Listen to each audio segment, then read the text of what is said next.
Darling, let me tell you what happened the morning after the Marina K fiasco, because this one takes the cake, licks the frosting, and throws the plate overboard. The Mathilde? Gone. Vanished. Vaporized. Poof! Not even a pity wave.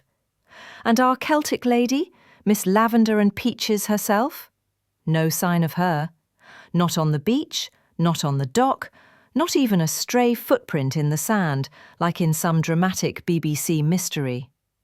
But Jack, poor romantically concussed Jack, finds a little note on the wheel. A posh British boarding school handwriting situation. You can practically smell the Latin homework. The note says, get this, I am so confused. Best wishes. Sorry, Rowena. Not. Then a P.S. We are waiting for you at Anegada. This is your rite of passage, not mine, matey. Honey, I have seen break-up notes, pity notes, ransom notes. I have never seen a note that basically says, I'm confused, I'm sorry, and also I'm absolutely not sorry, now come risk your life on a reef to find me. It's a scavenger hunt written by a gorgeous sociopath. Now Sea Dog? That dog is in mourning. This mutt is lying on the deck like Elizabeth Taylor after a divorce. She adored Ro, absolutely smitten. And Jack tries to comfort her. Hey, Muttley, it ain't over. Oh, please, he's comforting the dog because he needs to hear it. Meanwhile, the four girls, the Yakuza princesses, have stumbled back onto the boat after their night of partying, said nothing, and fallen into bed like exhausted crime syndicate angels. Smart girls. Don't speak to the captain until coffee happens. Jack lets them sleep. Why? Because he is filled with anxiety and bravado, a terrible cocktail even by Caribbean standards. He is going to Anegada, and even Sea Dog gives him a look like, you sure about this, genius? He helps her into her deck shoes, sunglasses, and that little sun visor. I swear this dog is dressed like she's going to brunch, and tells her, you keep an eye out for coral reefs. Oh, honey, if the dog is navigating, you're already dead. Then Jack starts the engine, lets it hum, goes forward, pops the mooring line, and rushes back to the wheel like he's in an action movie. Meanwhile, Sea Dog is lying on her custom flotation device labelled First Mate, which is frankly the most competent crew on this ship. Now the day looks good. Too good. Calm sea, sunny sky, perfect weather. This alone is suspicious. He starts thinking maybe the ship is actually listening to him today. Why? Because he found a copy of Bizet's Carmen in a dusty box and decided to play it for her. This man thinks sailing is a Broadway show and the boat responds to the soundtrack. But the ship? The Dick suddenly becomes Carmen herself. Lusty, dramatic, piratical, temperamental, and with absolutely no tolerance for bad taste. And when the music plays, she's in heaven. She forgives him. A little. She still hates the dog, the four teenagers, and the RC Cola, but for a moment she's seduced. Honestly, if Jack had sprinkled rose petals on the deck, the boat would have tried to marry him. So, the Dick backs out of Marina Cay, waves goodbye to Trellis Bay, and heads east into the Sir Francis Drake Channel. For now, he's on the engine. Soon he'll swing north between Scrub Island and the Dogs. And this is where Jack gets emotional, because the last time he sailed here, let's just say, no witnesses, no survivors. Trauma. But yesterday he watched Rose sail flawlessly. Tack, trim, tack, explain, smile, repeat. So today he's going to put her theories into practice. Bless his heart. Too bad she's not here to grade him. she would have given him a C- and a kiss on the forehead. He keeps wondering, why did she stay? Why did she leave? Classic Jack, overthinking when he should be steering. He switches to a northerly heading, cuts the engine, unfurls the sails, winches them into place, checks the telltales, and boom! The Dick leans like a drunk on bar stools. From down below come shrieks, giggles, and thuds as the girls roll in their bunks like bowling pins. He calls down, "Time to brew coffee!" Oh yes, because caffeine cures concussions. The girls eventually appear in the cockpit, half asleep, silently shuffle forward to Sea Dog, use life vests as pillows, and fall asleep on the deck like exhausted mermaids. And Sea Dog, looking deeply annoyed, has brought the life vests up for them. This dog should be captain. Now the sailing is good, 8 knots, steady wind. A miracle.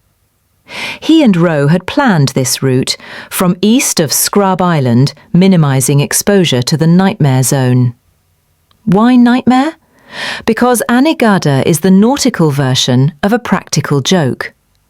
A low island surrounded by coral that eats boats for breakfast. 120 wrecked keels before 1900, and that's just the historical ones Jack could stomach reading about. And the reef? The Horseshoe Reef, 11 miles long, 3rd largest in the world. This is the reef equivalent of meeting your in-laws for the first time. Beautiful from a distance, terrifying up close. He comforts himself, knowing he's aiming for the southwest side, where it's only slightly deadly. He also realises he'll be looking for trees. Yes, trees, because Anegada sticks only 28 feet out of the water. With trees, a whopping 56 feet.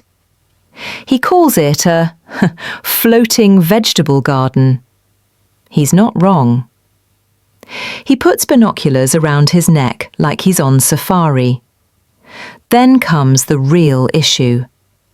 Don't sail too far east, you hit the reef.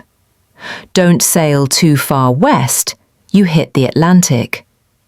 So it's the nautical version of threading a needle while blindfolded, dizzy, and full of rum. He and Roe determined he needed to correct by 8 to 12 degrees because wind and current shove you west. So today he's aiming for 35 degrees magnetic, trusting the math and praying. But this is Jack, a daylight, fair weather sailor. And Anegada is an instrument flight exam for a man who gets nervous parallel parking. And he's doing all this for flamingos. Flamingos! He even mutters, "Why not just go to Miami? They have hundreds." Because narrative tension, darling.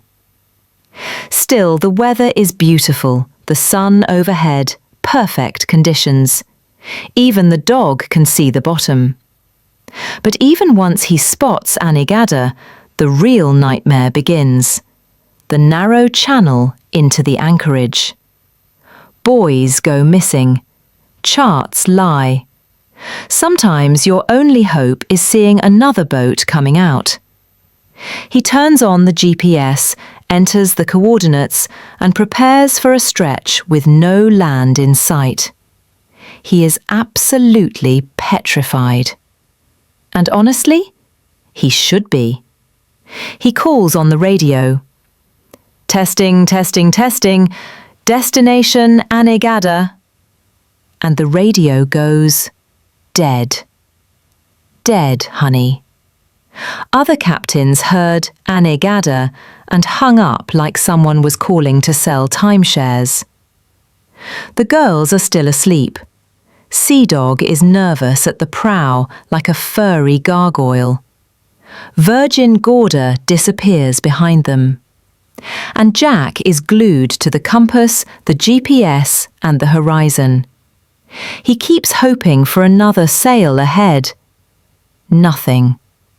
He mutters, "Why didn't she stay to help?" Because she's Rowena, darling. She has priorities. She has drama to create. If he doesn't see trees in 2 hours, he's in trouble.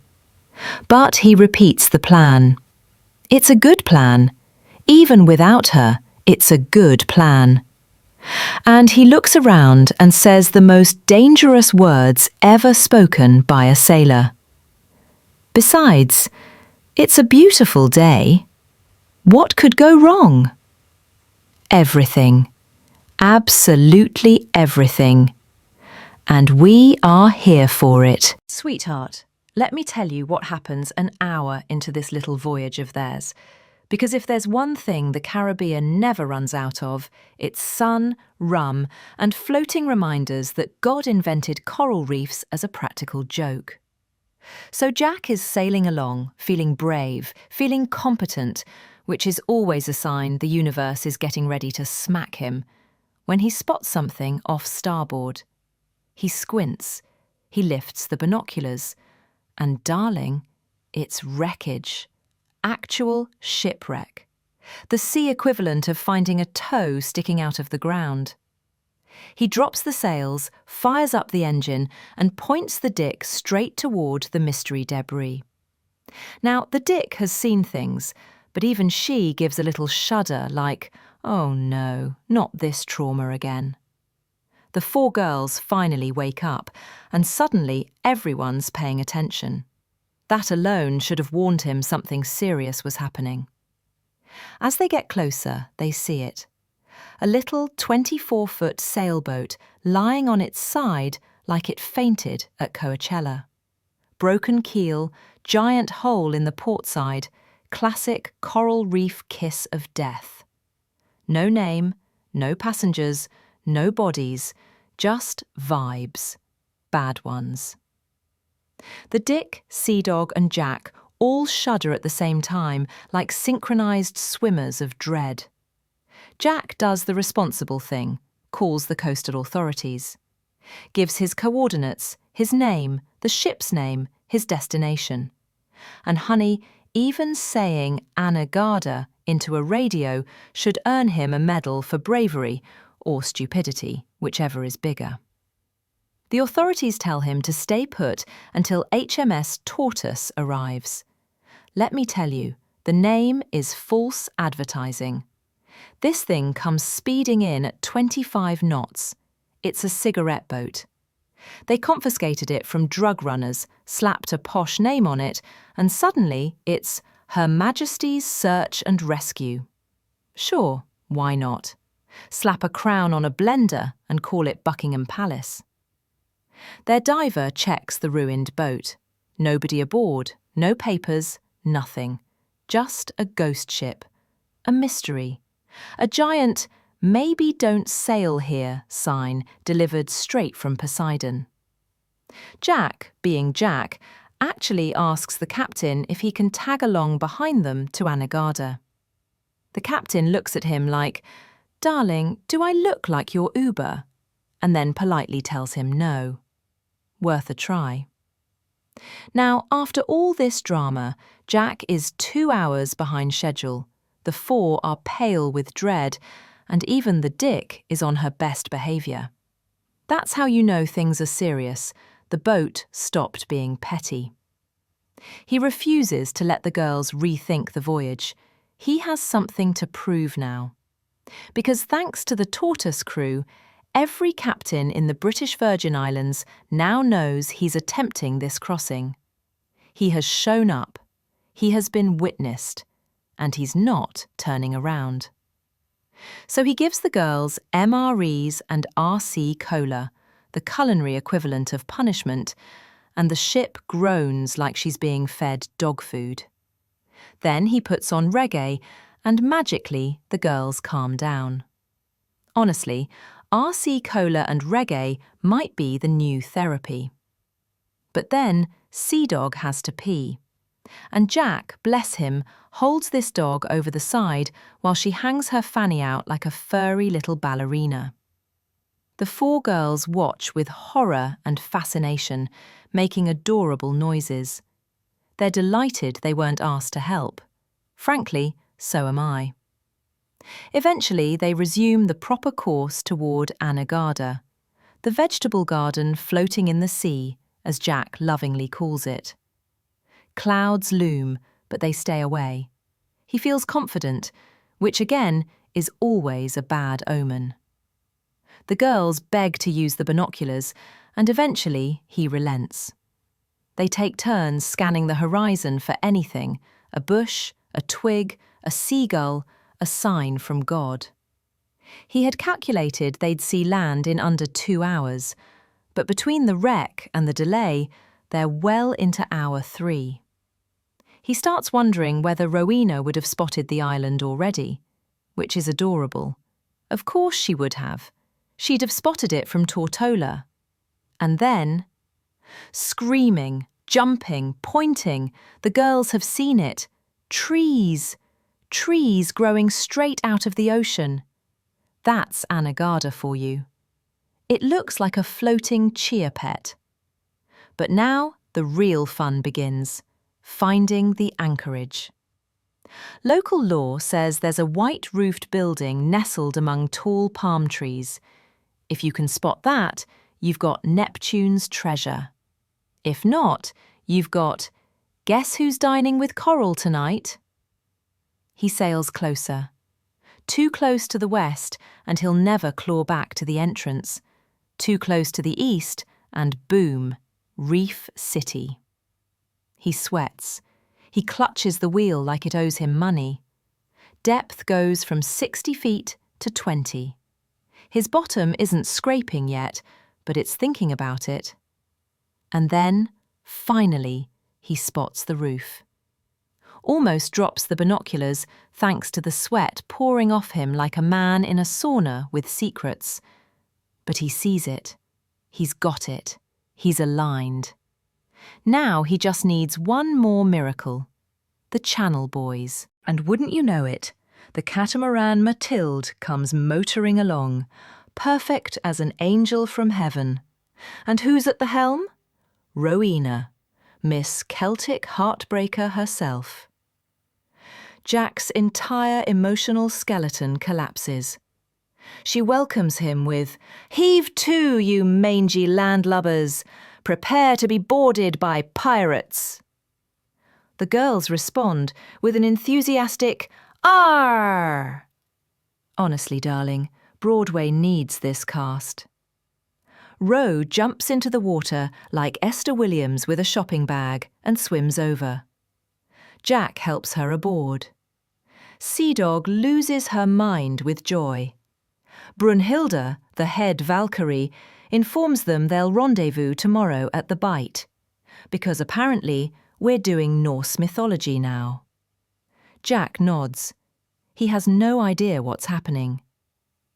Roe doesn't even get a towel before Sea Dog jumps into her lap, demanding scratches. Jack teases her. She only does that with friendly pirates and mermaids. Which are you? Roe, without missing a beat. Wait until I'm in uniform. That's foreplay in the British Navy, by the way. They follow Mathilde into safe harbour. Jack drops anchor, collapses, and thinks, what it takes to regain some confidence. And then Roe hugs him and calls him old boy.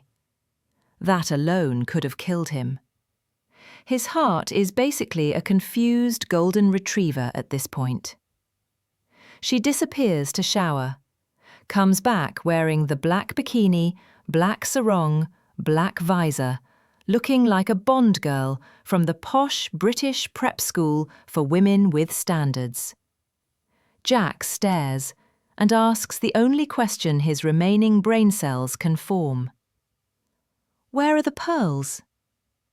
Before she can reply, the four girls demand transportation to see the flamingos. Sea Dog looks like she's about to either poop or file a complaint. Jack loads them into the dinghy and gets them ashore. He and Sea Dog return later expecting peace, and instead they return to a Celtic firestorm. Ro is standing on deck like Queen Boudica reborn, arms crossed, eyes blazing. And before Jack can even open his mouth, he sees the table. Linen tablecloth, bone china, Italian silver, Irish crystal, chilled Chardonnay. The ship is practically swooning from the glamour. Ro looks at him and just bursts out laughing. "You are so busted," she cackles. "You look like a little boy who failed all his courses and is waiting for the caning." She tells him he owes her, but not tonight. She pours wine. They sit. They talk. She calls him a silly savage who needs civilizing. He's smitten. The ship is purring. Sea Dog is snoring. It's all very sensual in a maritime PBS way. They share wine, crackers, and dangerously lingering eye contact. He studies her like he's taking an exam. She warns him he's on probation. He says he needs a cold shower. She says she does too. They kiss. Long, lingering, delicious. And then retreat to their corners before someone gets arrested. She dresses for dinner. He dresses for decency. Sea Dog guards the ship in the dead cockroach position. The girls eat at the grill house. Jack and Ro review photos and insult flamingos. Nasty, ill-tempered creatures, just like his first wife, apparently. They talk. They circle the big question, the one he can't stop asking, even though it never has an answer. Will she stay? Darling, that's the real reef out here.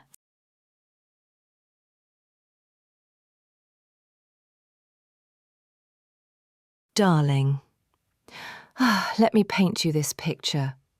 Lobster, Chardonnay, candlelight, and two people pretending they're eating dinner, when what they're really doing is auditioning each other for a future they both swore they weren't thinking about. Oh, please, the food is the last thing being consumed at that table. What's really roasting is their emotional stability. They knew, absolutely knew, they were going to be lifelong friends. And yes, there was attraction, but not the cheap, meet-me-by-the-ice machine kind. No, this was that maddening, intellectual, emotional, I like your brain, but your body isn't bad either, tension that drives people insane. And then she starts. Oh, she goes philosophical on him, like she's defending a dissertation at Oxford. She says, "This is crazy. Why should I stay? We've known each other for less than 3 days. To stay or not to stay? Oh God, now I'm doing Shakespeare. You started this." The idea appeals to me. The logistics terrorize me. Do you understand? And he, being a man, jumps straight into interpretive cinema. He says, "I get it. Federico Fellini is directing us. I'm the cute clown, and emphasis on cute, with the balloons and the creepy makeup. You're the worldly, ambivalent woman. You're attracted to me and repulsed by me, like a proper Fellini-esque heroine torn between Madonna and whore." Darling, I could hear her eyebrows shoot into orbit. She practically leans across the table with a butter knife and says, "What can I hit you with? A Madonna whore? Worldly? Fellini? Are you sure you only drive boats? Let's talk physical attraction. Is it all about that? because you, sir, are still on probation. And with that comment, I just extended your sentence. And does he retreat? No.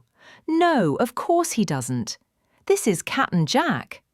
He wades right into sex like a man walking into a bar fight. He says, "Sex, yeah, the sex. I went to the urologist, told him I haven't had sex in 5 years. He said if I don't exercise my prostate, it's going to get bigger. Something about a silent killer. Makes a great pickup line. Lady, I'm dying. Can you help?" She laughs, because honestly, what else can you do? "Would you please get serious?" she says. And he says, "Fine. I'd be lying if I said I didn't think of you as a particularly yummy woman." Yummy? Like she's a dessert at a Waffle House. Then he gives her a joke, something about a man who laughs until his heart hurts. She cuts in. "Were you in the clown makeup when you told the doctor that?" Because she knows where to land a punchline. Then he drops the clown act, briefly, like a man removing a wig. He says, "Let me strip away the clown face. I've laughed more in the last 3 days with you than in the last 5 years. If you go, the laughter goes with you." And she melts, just a little. You could see her armour slip like a tired bra strap. "That was lovely," she says. "You strip away the clown, and suddenly you find the back door into my defences. So, guilt, then. If I leave, I kill your laughter.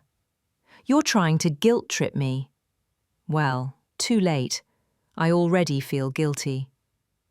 He says, "Just a small amount of guilt." And then he tells another courtroom joke, because nothing says romance like legal humour. "Your heart is the judge," he says. "It knows what I offer. It knows what it needs. Case adjourned." She throws her hands up. "Where's my lawyer? I want bail. I have choices, you know. My heart is tough. Are you even fighting for this?"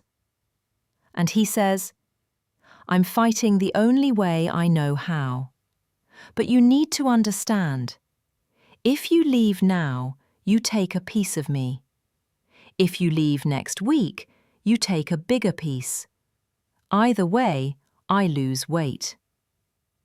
Honestly, darling, it's the most poetic diet plan I've ever heard. He adds, "When you crack my skull open, are you going to find anything you like?" And she says, "I'm still picturing you in clown makeup chasing balloons around the dick." Which, frankly, same. Then she hits him with the truth. "You are a seafaring cliché. You play, but you're serious. You brood, but you're mysterious. I feel good when I'm with you. I feel safe. But am I safe? My friends think I'm crazy. My family will question my sanity. English girls don't do these things. I barely know you. You might be an axe murderer. And do you really think of me as a Madonna whore?" He says, like the charming disaster he is, "Sure, I flip a coin every morning and ask, what is she today?" Then he gets thoughtful. "But really, it's about what you think of yourself. Your friends and family judge. I don't. And if you're feeling the darker side, I'll order a Fredericks of Hollywood catalogue." She stares, then she says, "You have fantasies, do you? Because I have at least one. Would you wear clown makeup and butt floss if I asked?" And he, God love him, says, Under the right conditions, yes. Would you wear a child's party dress with white socks and patent shoes? Are we negotiating? She says, "No, I was just wondering." He grins, teaser. Nothing is resolved, of course it isn't, but she's intrigued, and he's hopeful. And that's more volatile than any reef in the Caribbean. Twilight in the islands can distort reality, and honey, reality didn't stand a chance with these two. He motors everyone back to the ship, takes Sea Dog on her nightly "I own this dock" patrol, and Ro, oh Ro, stays behind to change the sheets on his bed and lay out fresh linens for his night's lodging in the salon. Let me tell you something.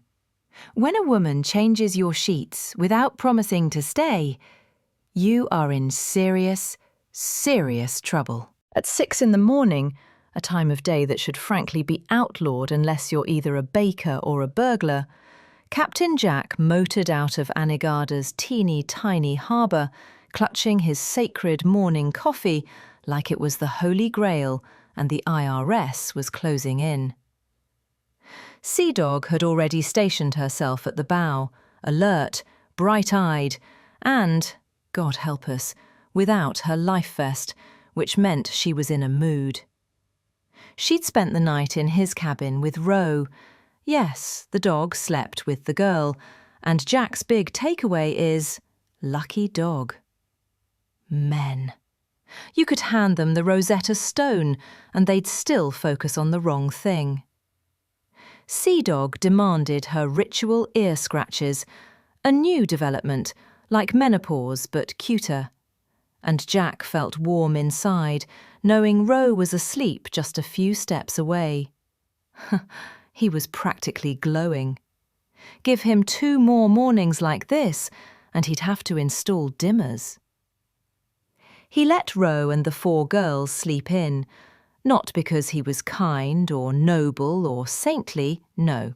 This was pure, uncut entertainment value. He wanted an encore of yesterday's listing ship launch them from bed drill.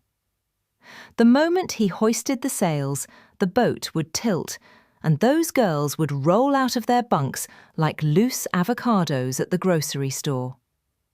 Ro, by herself in her stateroom, would do the same. Screaming, giggling, chaos. Honestly, it was better than TV. And if he wanted to make the bite, then St. John Customs, then Red Hook before the sun called it quits, he needed to leave early. So he stood there doing his best impression of a competent captain, retracing yesterday's navigation plan like he'd just discovered math. 23 degrees yesterday meant 203 today. Subtract 12 for drift, add a splash of anxiety, shake well. The man was suddenly Magellan with a GPS. He worried about skimming Horseshoe Reef, which, to be fair, had tried to murder him once, but this was still the shortest path toward Virgin Gorda. After that, through the docks, past Scrub Island, slide by Beef Island and Tortola, zip over toward Norman Island, and eventually St. John. And of course, the pièce de résistance, a stop at the Willie T, so the girls could experience painkillers, the drink, not the prescription. He'd never followed a navigation plan before yesterday. Never. Not once. 5 years of sailing logs full of doodles, complaints, and the occasional existential crisis. Now, charts, angles, technology. He was practically Amelia Earhart, you know, before things went downhill. He set about raising the sails, and that was the cue. 5 heads shot up from the salon like prairie dogs who smelled gossip. Each girl held 2 cups of water, 10 cups total, all aimed at him. He tried to dodge, adorable, but by the time they finished, he was damp enough to qualify as a marine mammal. Everyone cackled. He did too, because what else can a soaked man do when he's outnumbered by caffeinated Valkyries? With the sails up, the boat flew south. Sea Dog sprawled between the four girls like she owned the place. Jack manned the wheel, smug as a man who had not screwed up Anegada.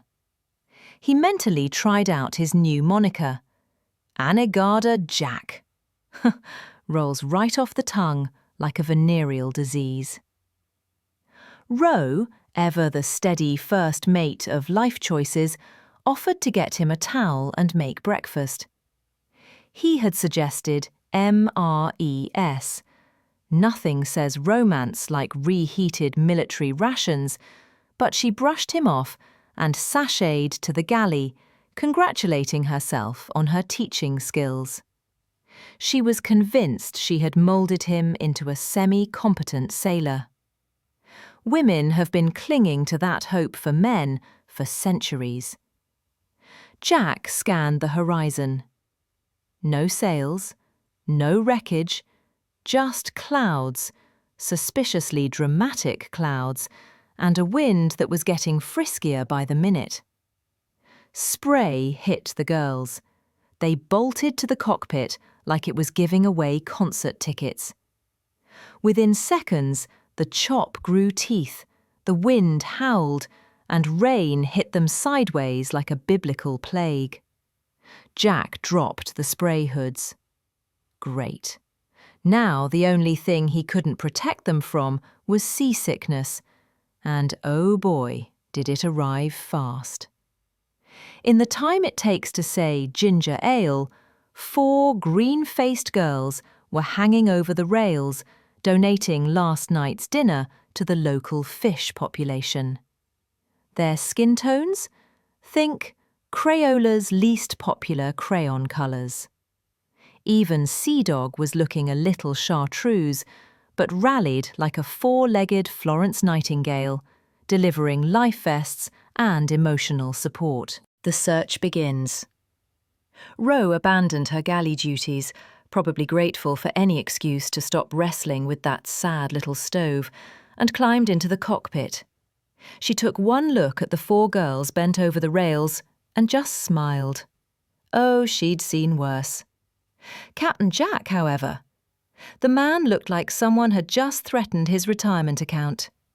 Sick passengers mean tiny tips, and Jack treats gratuities the way Wall Street treats interest rates, obsessively. He dropped the sails and fired up the engine, doing everything short of lighting a candle to St. Christopher to steer this tub of fiberglass through the swells without losing his dignity and his income. The only thing louder than the howling wind was the screaming memory of Horseshoe Reef, that aquatic death trap that once tried to fillet the dick like a tuna steak. For 15 long, dramatic minutes, the dick got tossed around like she was auditioning for a role in a disaster movie. Did she complain? Absolutely not. The dick loved this kind of attention. She trusted brave, clean-shaven Captain Jack to keep her safe, even as she relished watching 4 seasick tourists cling to her rails like damp laundry. The only thing upsetting her? Jack had stopped playing Carmen. Honestly, it's rude to interrupt a diva's soundtrack. Then, just like that, the tantrum passed. The sky cleared. The sea calmed. Everyone pretended they hadn't just been praying to their chosen deity. The girls staggered around, visiting the head, wobbling in the cockpit, and trying not to look green anymore.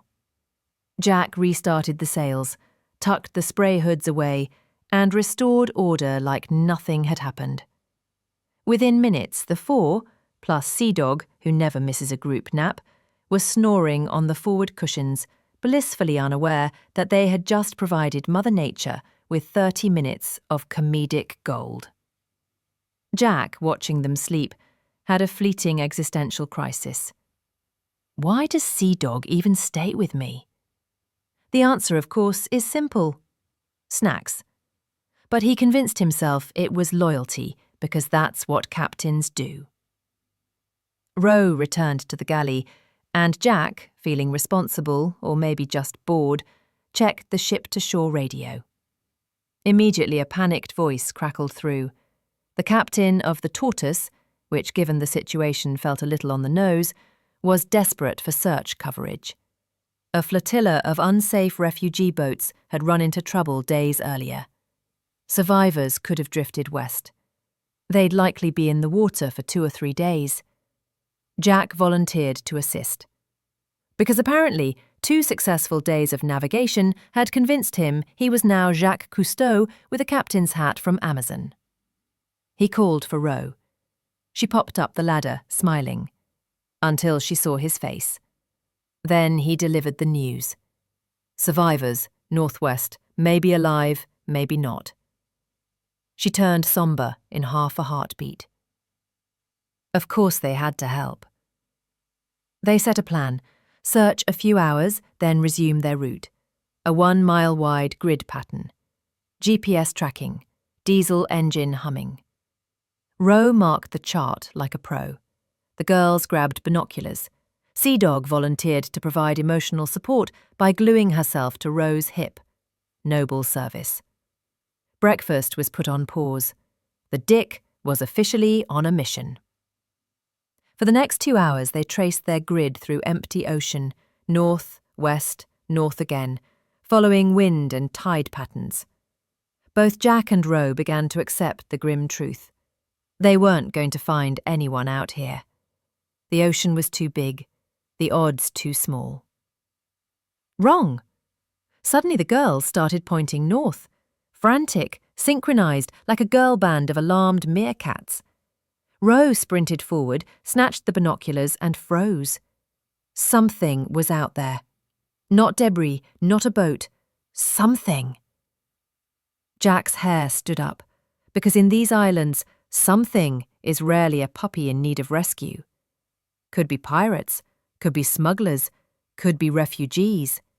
But hey, he had 5 karate-trained girls aboard. What could possibly go wrong? This is what insurance companies call famous last words. He turned the Dick toward the mysterious speck on the horizon. And that's where the trouble and the chapter truly begin. The rescue, the panic, and the birth. As the Dick closed in on the mysterious object bobbing in the water, Roe suddenly yelled, "Hurry!" which, in sailing terms, means move faster than your usual middle-aged amble, Jack. Something, or someone, was waving frantically and pointing toward the water. Jack's first thought? Great. Sharks, pirates, IRS agents. Why didn't I buy a weapon? They had one on sale last year. But no, it wasn't danger. It was 2 young Haitian women in a rowboat smaller than Joan Rivers' handbags, and that's saying something. One of them was very pregnant, and from the way she was grabbing her belly and shouting, she wasn't just pregnant, she was actively working on the sequel. Their boat had a hole. A real, actual hole. Water pouring in like it was trying to make reservations. They shouted, "Nous aidez, s'il vous plaît." Roe answered right back, because of course she speaks French. If they'd yelled in Sanskrit, she probably would have handled that too. "Nous venons." And you should have seen the relief on those women's faces. "Bon, merci." Honestly, Roe could charm a tax auditor.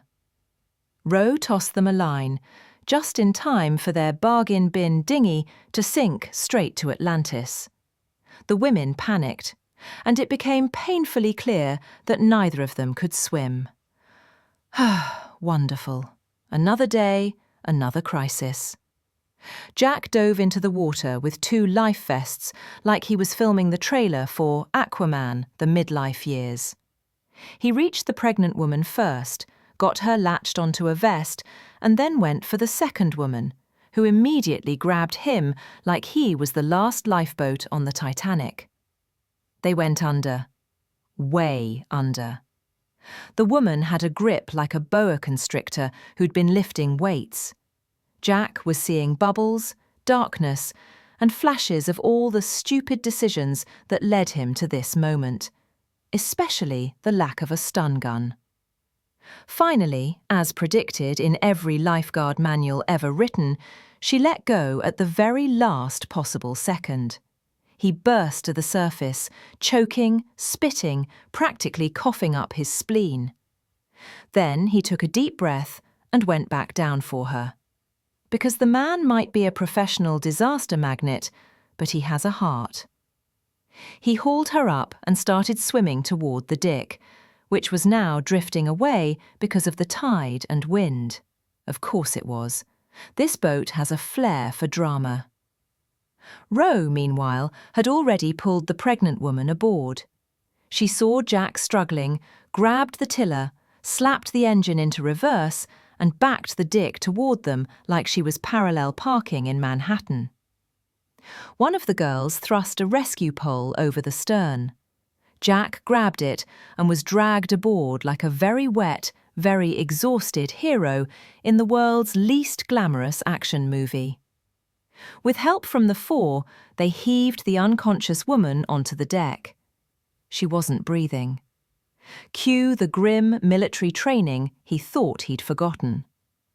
Suddenly he was calm, focused, practically glowing with competence.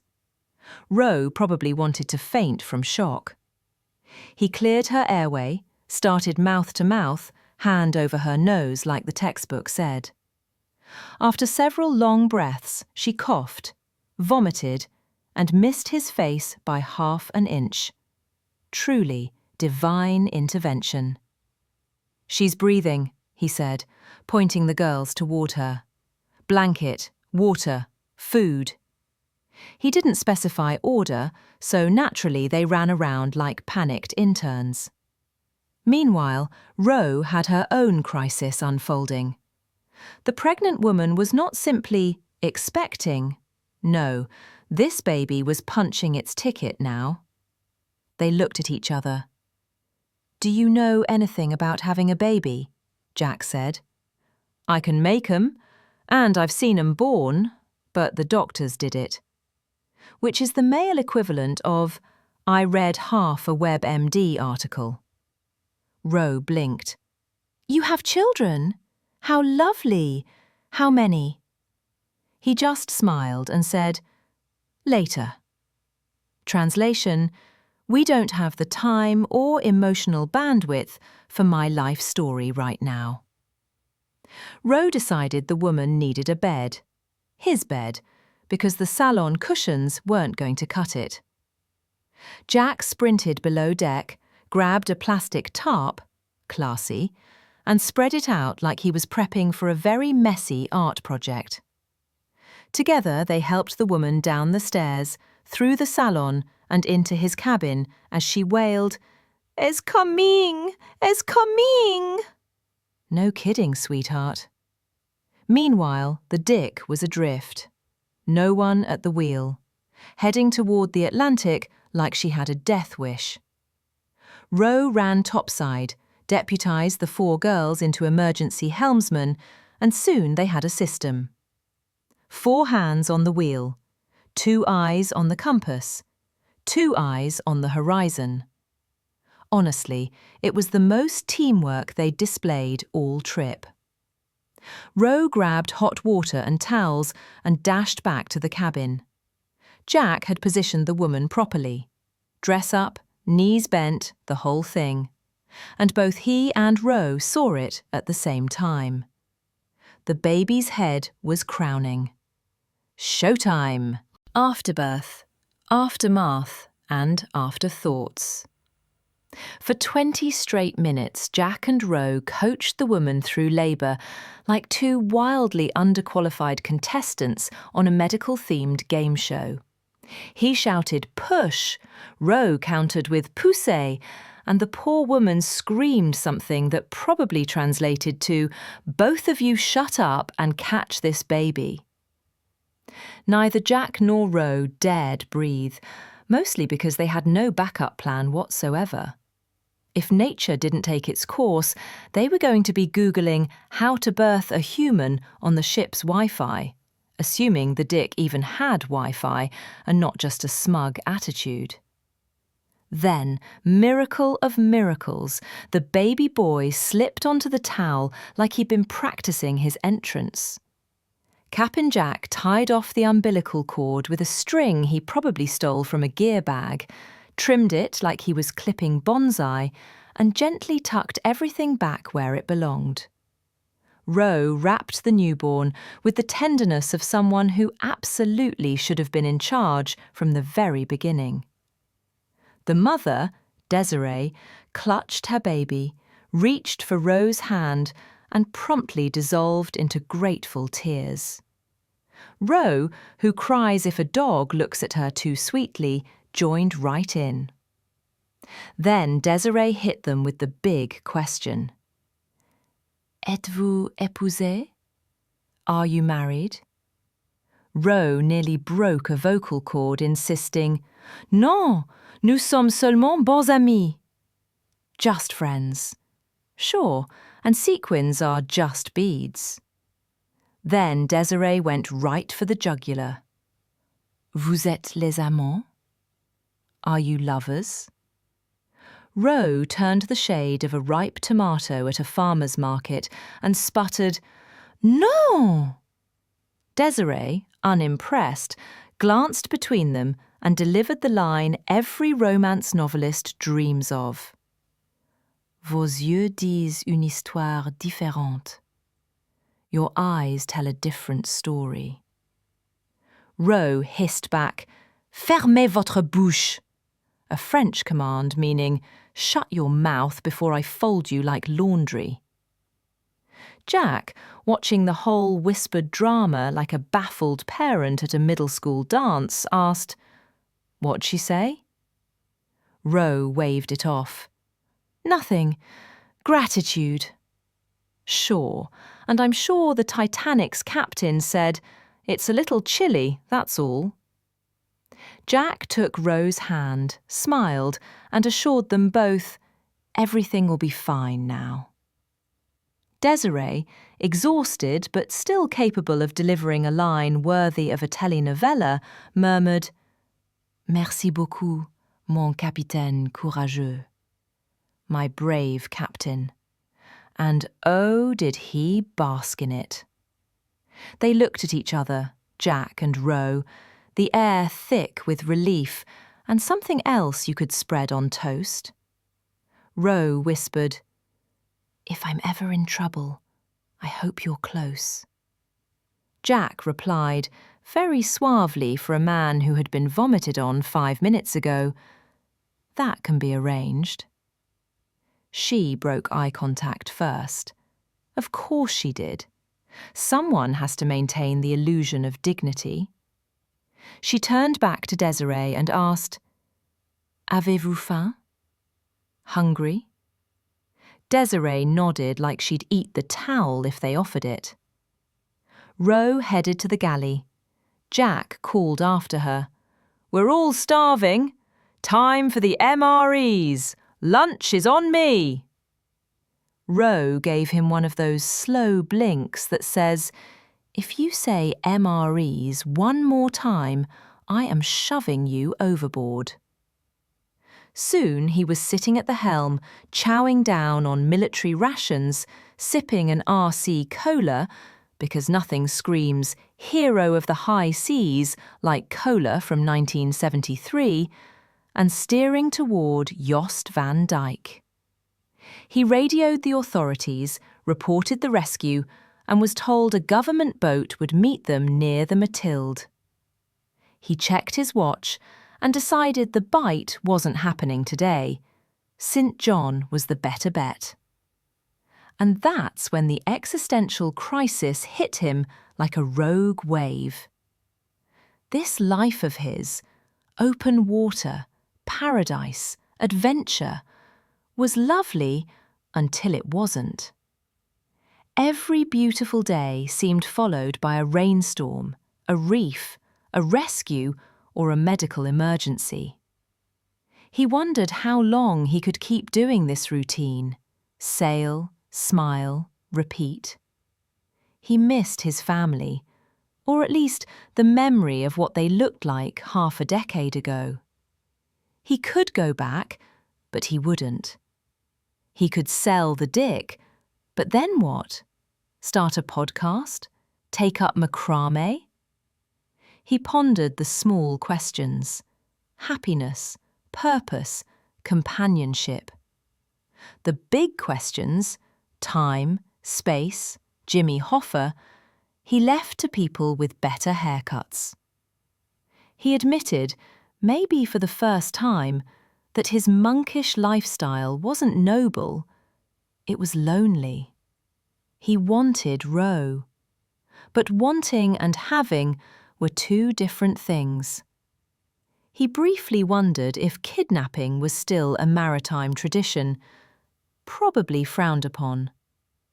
Taximan and Miss Elizabeth might try to set him up with an island girl, but no. Just no. For 4 endless hours, the Dick sailed through postcard-perfect scenery, while Jack tried not to think about his feelings, or that RC Cola. Love, Loss and Molly Malone's, aka The Celtic Lady Strikes Back.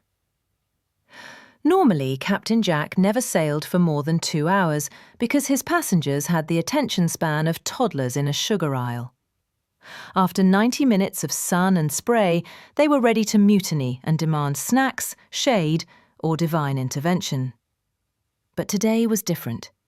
Today was 4 hours of silent, aching, existentially inconvenient sailing. When he finally anchored at White Beach on Jost van Dyke, the tortoise arrived and transferred his rescued ladies with all the serenity of a Hallmark movie ending. Except then Desiree, still glowing with postpartum truth serum, looked at Jack and Ro and declared, "Deux gens qui s'aiment doivent obtenir épouser." 2 people who love each other should get married. Ro, flustered like someone caught shoplifting affection, immediately translated it into pure fiction. "She said she misses her husband." "Sure she did, sweetheart, and my first marriage was a tax write-off." The beach meltdown. He, Ro, and Sea Dog motored toward the shore. Ro stepped out before the dinghy even stopped moving, squatting onto the beach with steam practically coming out of her ears. She gave him that look women have perfected over millions of years, the one that says, 4 hours of emotional torture. Really? Really? Before she even stood upright, he apologized because he knew the score. When she finally faced him, the silence between them crackled like frying onions. Oh yes, this conversation was going to be a delicacy. He wasn't cruel. She wasn't cruel. Nothing unforgivable had happened. Except, of course, his heart had been folded, spindled, and lightly sautéed. He asked gently, "Are you okay?" Ro nodded, then promptly burst into tears, the dramatic, leaking kind that ruins mascara and reputations. He pulled her into his arms. That intoxicating mix of sandalwood, lavender, and peach nearly sent him into a trance. When she finally steadied herself, she confessed, "I'm sorry. I've been difficult. I need you to let me go. My friends basically bullied me into it." Oh, those Valkyries. He loved them, preferably breaded. The "we need to talk" waltz. He lied like a saint with a halo. "Weren't they trying to protect you from a bad decision? Isn't that what friends do?" Ro stared at him like he had grown kelp out of his ears. "You think being with you would be a bad decision?" He paused, searching for wisdom or caffeine. No, but it sounded noble. She didn't buy it for a second. When do you go back to England? He asked. Tomorrow morning. And will you be on the plane? I probably should be. He shrugged, all calm and reasonable, which infuriated her further. Your family would miss you. They'd question your decision. Why are you being so understanding? She demanded. Isn't that what friends do? She shot him a wounded look. I want to stay, but I hardly know you. He countered. I think you learned plenty about me today. Then he did a full dramatic spin, arm extended toward the Caribbean horizon like he was auditioning for Les Miserables. This is all I have to offer you. This place, this life, and my friendship. If you stay, you'll see it's more than infatuation. And if you want to leave, I'll understand. She exploded. You're infuriating! He sighed. I've heard that before. You're just going to let me go? No fight, no argument. He plucked a bougainvillea flower, handed it to her solemnly. She snapped, You really know how to sweep a girl off her feet. It's the island's magic, he said. The tide sweeps me away, and you're dodging reefs I can't see. It's poetic, she muttered, but is it enough? Oh, you like poetry? I've got more. See, this is exactly it. You're so nice. Her tears flowed again. I'm breaking both our hearts and you won't even fight for me. He finally relented. It is risky, and I don't want to fight. She stared at the water, shoulders slumping. I know. I'm sorry. The departure that wasn't final. He pushed the dinghy off. Roe and Sea Dog climbed aboard, both reluctant, both heavy-hearted. The voyage to St. John was so silent it should have come with subtitles. He dropped her at her boat, hugged her, whispered goodbye. He would taste peaches and smell sandalwood every time he inhaled for the rest of his natural life. Return to St. John and the Molly Malone's miracle. With the exception of being interrogated by a US immigration officer the size of a small SUV, and with the disposition of a nightclub bouncer on New Year's, the trip from the BVI to the USVI went smooth as butter. The 4 Valkyries survived the questioning, but they looked like they'd just been frisked by the Queen's Guard. Jack docked the Dick in record time, practically glided that boat into place like a man who'd finally found religion. Even the dock managers applauded, and these guys normally acted like clapping cost them money. Taximan arrived to collect the 4, looking genuinely heartbroken. Honestly, the man seemed to bond faster than superglue. He hugged them, promised to visit, and probably considered adopting them. As a farewell gift, Jack passed out Jost van Dyke coffee cups and nautical English certificates, which have all the academic rigour of a cereal box diploma. The girls hugged him, teary, grateful, and slipped him an envelope with $300. The sweethearts. His offshore account practically sent a thank you note. After everything, Horseshoe Reef, the storm, the rescue, the childbirth, he knew these 4 would live forever in his memory as the ones who didn't sue. Taximan's scheduling service. Taximan barely paused. A cruise ship had vomited passengers all over St. Thomas, so he had to hustle. Still, he shouted over his shoulder, Miss Elizabeth and me expectin' you for dinner tomorrow night. 8 o'clock sharp. Got more business for the 2 of us. And a fine island girl Miss Elizabeth wants you to meet. Jack gave a wan smile, still thinking about the Celtic lady, the one woman who could make him question whether he should have become a monk instead of a sailor. Sea Dog's betrayal. Sea Dog, that faithless little furball, cuddled everyone except Jack. She gave him a bark, turned her backside toward him in full canine protest, and strutted off on shore leave like she had an evening appointment. Probably did. She's Sea Dog. Taxi Man loaded the girls with all their equipment, pictures and experiences into the van and zoomed away. And just like that, Jack was alone. Again.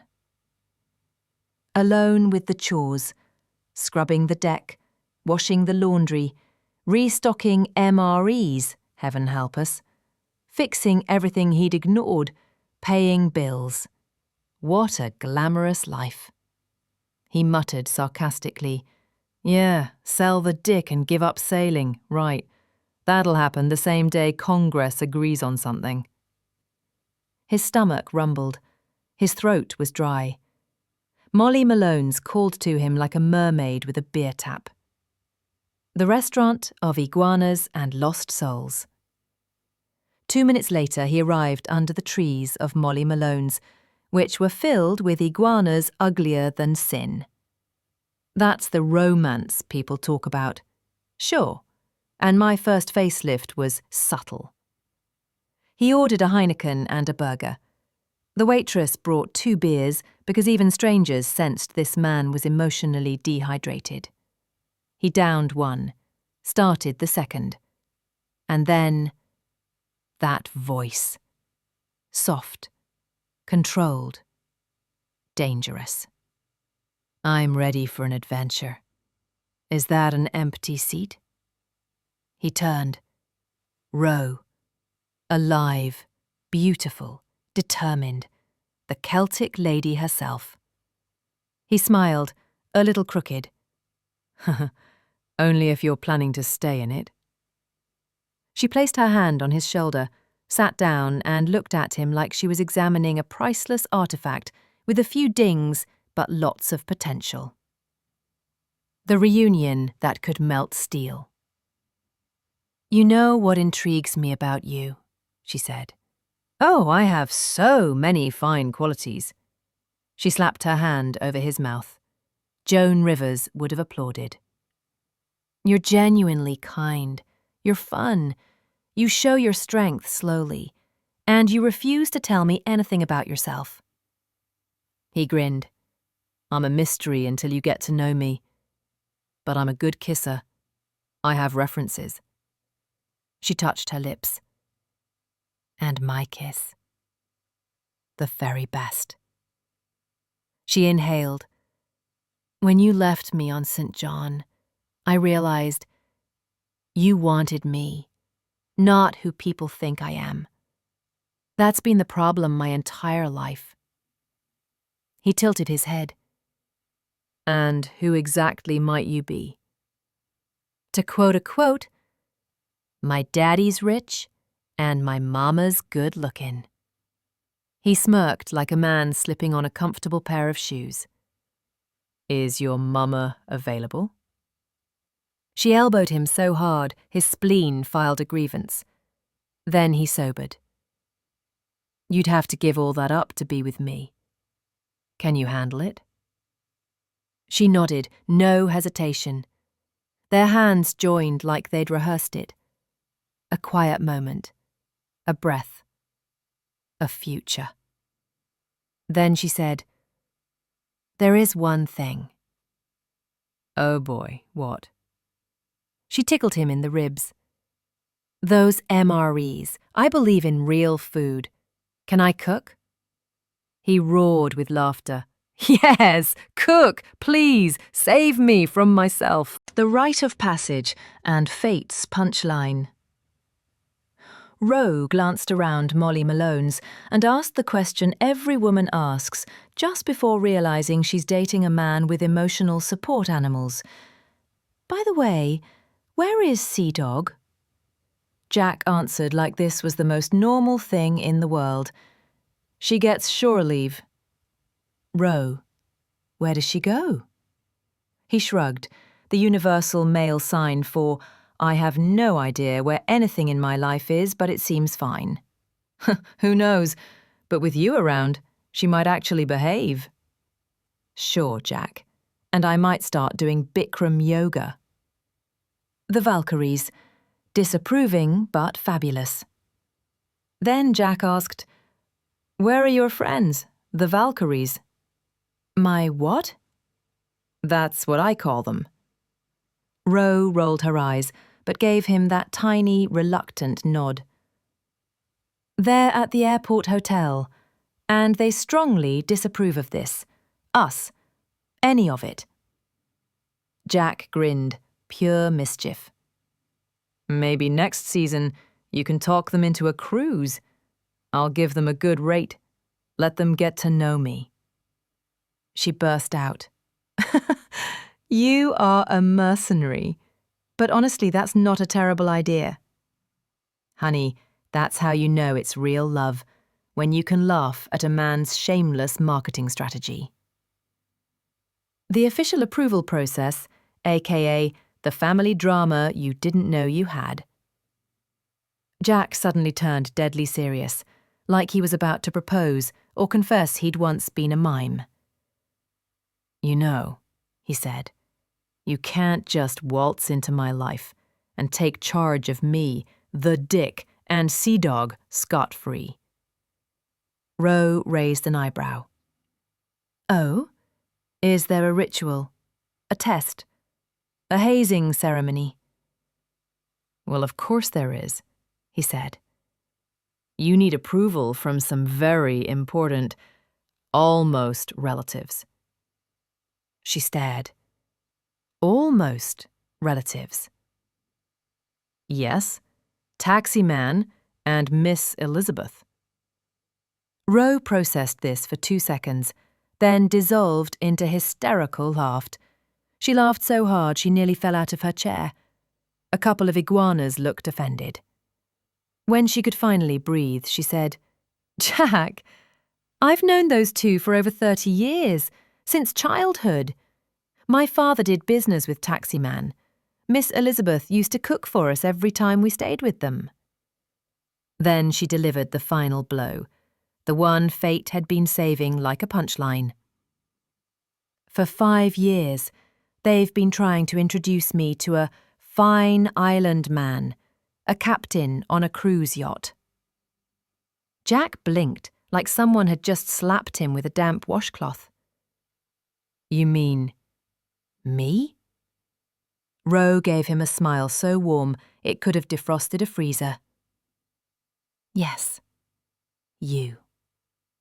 Joan Rivers would have stood up right then, slammed her cocktail on the table and yelled, "Oh, honey, Destiny practically FedExed her to your front door, signed delivery and everything."